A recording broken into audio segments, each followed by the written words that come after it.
Hey everybody, welcome back. So I'm sure most of you know what this is. This is Harbor Freight's old Chicago 800 watt two-stroke generator. Now I bought this generator, it was probably right around 10 years ago, and I bought it because I had some work to do in an area where I was warned that the job site might not have power, or there might be somebody else there with a generator. They might let me use it, and they might tell me to go pound sand. So since it was a drive away for me, I didn't want to get out there and not be able to do the job and have to turn around and come back. So I went down to Harbor Freight and said, sell me the cheapest generator that you have that will run a few lights and some power tools and that kind of stuff. And I lucked out. This was on sale at the time. I think it was normally 99 bucks, and I think I paid, it was either 69 or 79 for it. Anyway, I took it out to the job site, and it turns out I did need it. I ran it for a couple of hours, and when I was done, I drained all the oil out of it, or drained all the, the two-stroke mix out of the tank. It takes a 50-to-1 mix. And then I ran it till it quit, and it's been banging around in my little garage workshop or out in my storage shed ever since, and it has not run since that day, around 10 years ago. So I'd like to get it running again. A little bird is telling me that I might need a generator for a similar project coming up here in the next, I don't know, probably not in the next few weeks, but before the end of the year.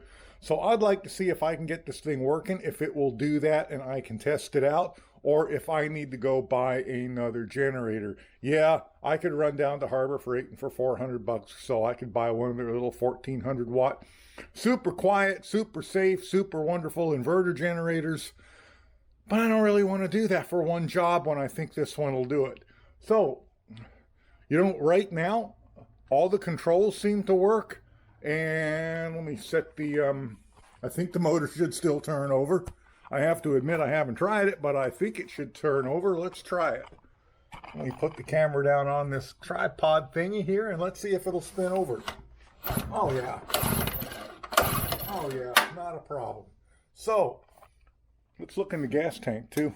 Let's see what's in the tank. Oh, there's a filter in there. Strainer anyway.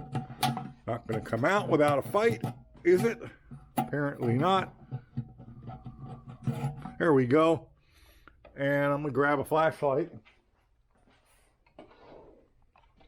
Let's see if we can see in there.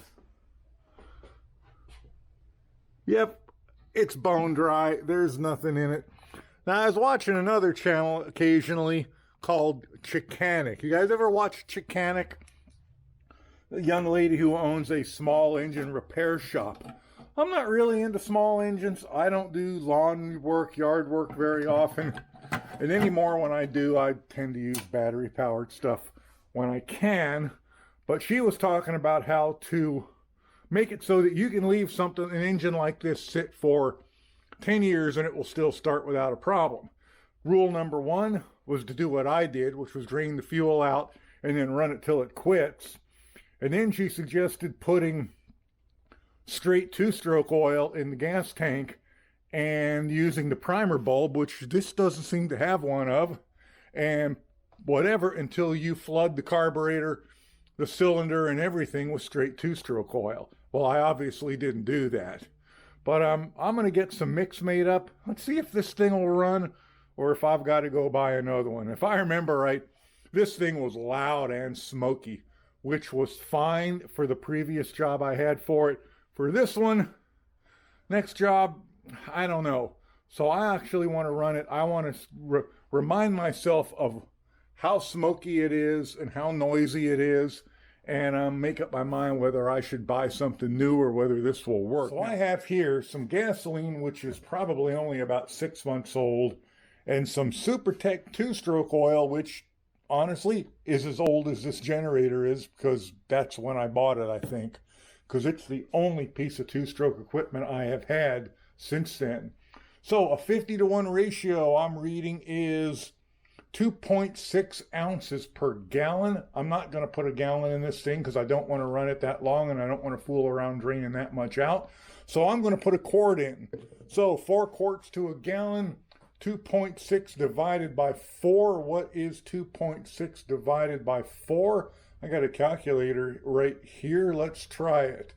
2.6 divided by 4 is 0.65. So roughly 2/3 of an ounce. I have a 1/8 of a cup measure. An eighth of a cup is 1 ounce. So a little more than half and I should be good. I think I'll mix it up in the cup. So let me do that first and then I'll pour it in and be right back. Okay, there is my 1 quart of 50-to-1 mix. I was thinking I probably need a funnel, but let me see if I got a funnel around here someplace that might work for that. Oh, what do you know? Here's a funnel. Utility funnel. That sounds like what I would need. So I'm just going to I'm going to leave the strainer in it and I'm just going to pour it right in. And I'm going to spill a goodly amount of it because that's what I do. There we go. There's most of a quart into it. Probably didn't spill that much. Let me wipe up what I did spill. There we go. We'll set that over there so it can light on fire for me. Put the cap back on. Oh, that actually put quite a bit in. You know what I think I'm going to do? Let's turn the gas petcock on. It is over here. And I believe it is set to off. It is. Let's turn it on. Can you see that? Turn it on. And let's let it sit and give it a chance to see if it leaks from anywhere. Sometimes these fuel hoses on these things don't last very long before they harden up. I can feel the fuel hose right in through that hole. It doesn't feel that hard.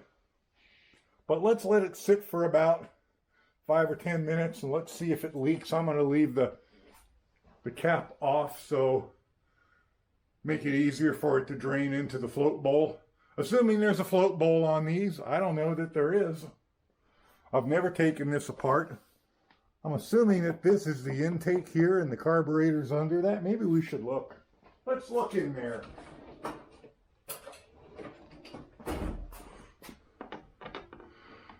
Maybe we should give it a tap or two. Oh God, it's not even tight.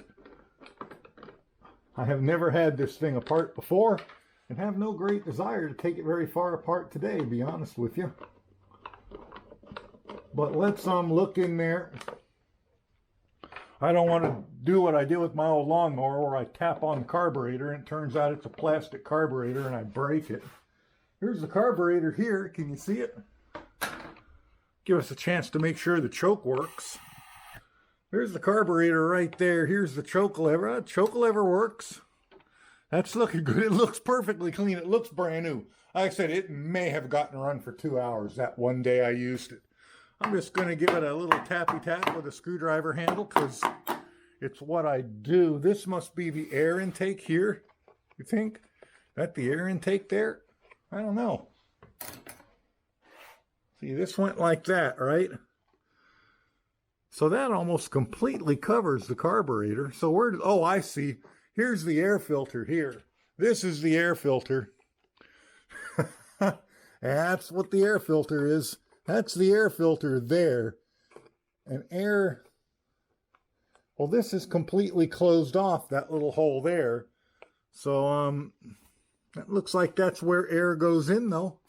So how does air get to the, how does air get from there? Yeah, that little box is completely closed. It doesn't lead anywhere. So the air goes through here into that little box, but that little box is completely closed off. What a curious design. Huh. I'll be dipped. Huh, I don't know. I don't know. It all looks okay to me. Let's put it back on for now. And let's see if it starts. I don't have any starting fluid, So if it doesn't start, I'm going to have to get a little bit creative. Maybe get a little bit of gasoline spray out of one of my little bottles. I've got some little bottles like this. Might be able to spray some gas directly into the carburetor throat that way, but let's see if it starts without anything like that. And of course, I don't want it run along in the garage because it's going to be a smoky, loud disaster in here. So if it starts, I'll have to take it outside. This is the kill button, I think. Shut off under load, damages generator. So, oh, I see. That's just a... That stay in, or does that move? I don't know. I think that must be a kill switch. Here's an on-off button. It was on. Okay, it was on. Let's put the cap on it and let's see if it'll run. Choke wants to be all the way on. I forget what way all the way on was. Believe it shows it on the front, does it not? This is stop. This is run. I have no clue what that means. That's choked right there. All right, let's see what happens. Holy crap.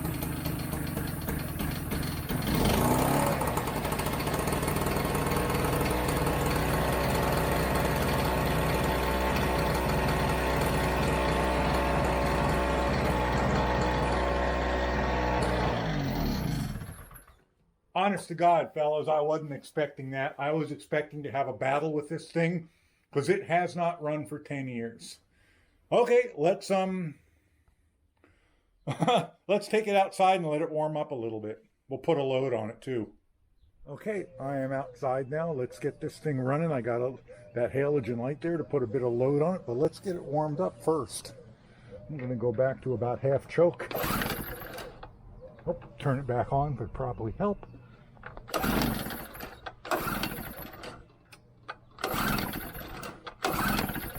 Want all the choke again.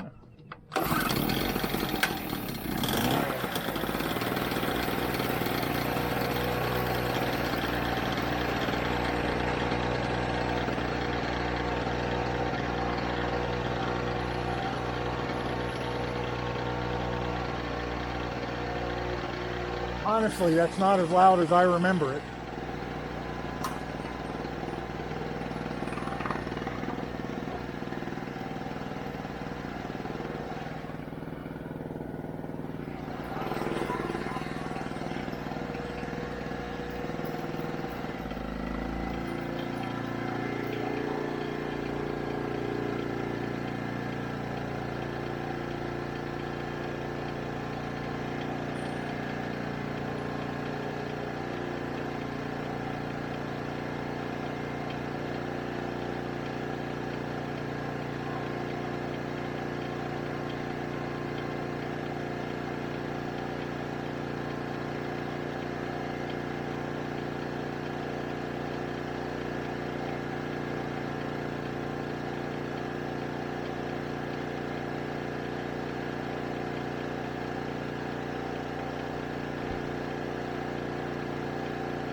I'm pretty impressed with that. So there you go. I was honestly expecting a much bigger battle with this than what I got.